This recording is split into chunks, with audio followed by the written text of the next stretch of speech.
A very Silk Road indeed. President Donald Trump pardoning a notorious drug dealer and criminal profiteer who was serving a life sentence without the possibility of parole. So much for that promise of cracking down on drug cartels.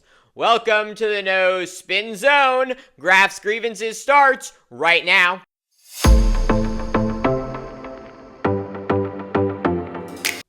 President Donald Trump following up on his pardons for January 6th cop beaters and issuing a full and unconditional pardon for Ross Ulbricht.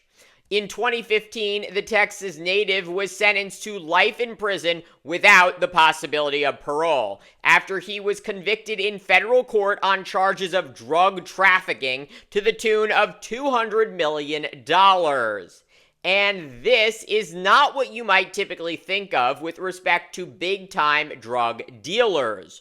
Ulbricht created a hidden website known as Silk Road, where users could anonymously buy and sell illegal drugs and other unlawful goods and services. Think of it like eBay or Facebook Marketplace, but with only illicit goods for sale on a website that operated beyond the reach of the law. According to prosecutors from 2011 to 2013, when it was shut down by authorities, Silk Road was used by thousands of drug dealers and other unlawful vendors to distribute hundreds of kilograms of illegal drugs and other unlawful goods to nearly 1 million registered users.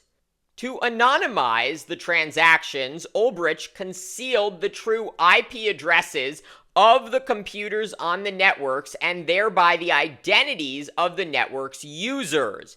In addition, and this is key to how we get back to Trump, Ulbricht designed Silk Road as one of the first venues ever where people used Bitcoin to buy and sell goods. And this matters because unlike a traditional bank account, you don't have to provide any identifying information to start a Bitcoin account. Bitcoin is effectively anonymous, and law enforcement can't freeze Bitcoin accounts like they can a traditional bank account. So essentially, Ulbricht built a sophisticated and extensive criminal marketplace on the internet where users bought and sold heroin, cocaine, ecstasy, and LSD, among other illegal drugs. Prosecutors linked the narcotics distributed on Silk Road to at least 6 overdose deaths, although the true number of victims from the site is conceivably far, far greater. Silk Road also sold fake driver's licenses, passports, social security cards, utility bills, credit card statements, car insurance records, and other forms of false identification documents. According to the Department of Homeland Security, Ulbricht controlled and oversaw every aspect of Silk Road and managed a staff of paid administrators and computer programmers who assisted with the day-to-day operations of the massive site. Through his ownership of Silk Road, Ulbricht reaped commissions worth more than $13 million generated from the illicit sales conducted through the site. And that's not all. According to prosecutors, Ulbricht, the man Trump just let out of prison scot-free, solicited six murders for hire in connection with operating the site.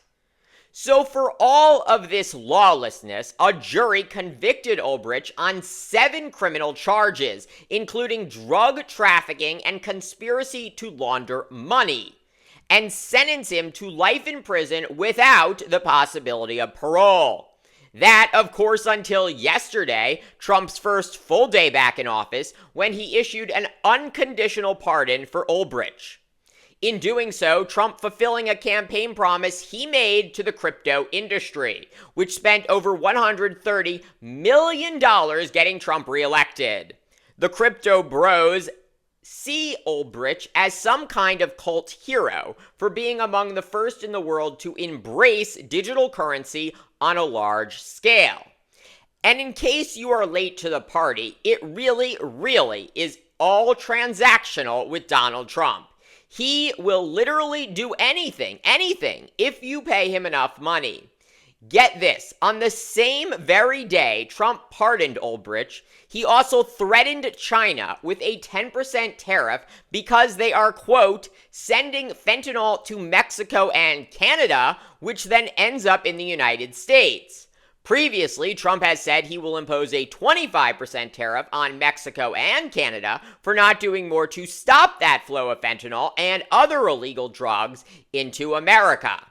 So you got all of that? Trump just pardoned the guy who ran a multi-million-dollar drug trafficking website because he got more than $100 million, while simultaneously attacking China, Mexico, and Canada for not doing more to stop illegal drugs from coming into the United States. This appalling irony should get much, much more attention. Trump does not care about helping Americans fight the massive substance abuse and addiction epidemic in this country. All Trump cares about is lining his pockets and remaining in power, as scores of his own voters in some of the most Republican states die every day of preventable causes. Thank you for watching Graf's Grievances. Let me know what you think. Please like, subscribe, share, and join me tomorrow for more.